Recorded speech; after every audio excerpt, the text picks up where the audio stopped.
Come and spend the day with me as a clothing designer and maker with a shop and studios in Penzance, Cornwall. We got a quick coffee from 45 Queen Street on the way in and then on to opening the shop.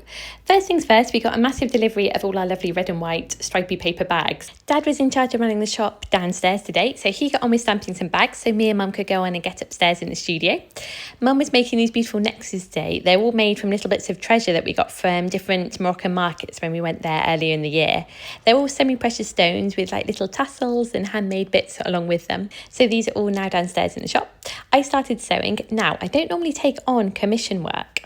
However, this Liberty fabric is a limited edition Grace and Perry print, and I couldn't quite resist getting to have a closer look at it. It's a lovely lady that's bought from me before and wanted a dress in this fabric in the same shape as the one she already has, so I decided to seize the opportunity to get to work with this beautiful fabric.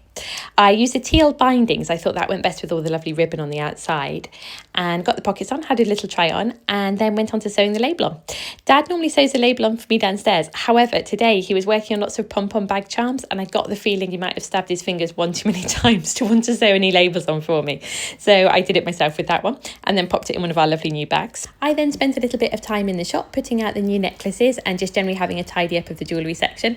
We've had a big move around recently because everything had got to the point of being just a little bit too messy in the shop.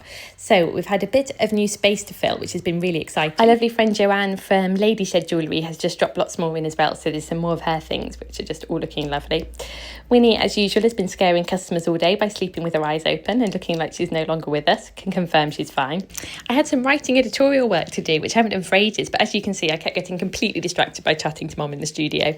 So I decided to take advantage of the fact that we're lucky enough to be next door to Black Jacket Vintage and go and sit in the cafe up there to get some work done. I used to do a lot of editorial work for magazines, and I didn't realise until I was writing this article quite how out of practice I am.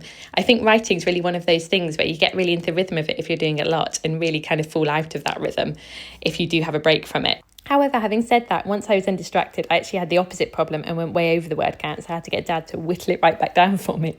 After that, it was about time to close. It was a really sunny evening, so we closed about 4:30, so we were desperate to get some fresh air. Favourite time of the day is always letting Winnie out for a little sprint down the shop. Thank you so much to everyone that came in today. See you soon. Bye.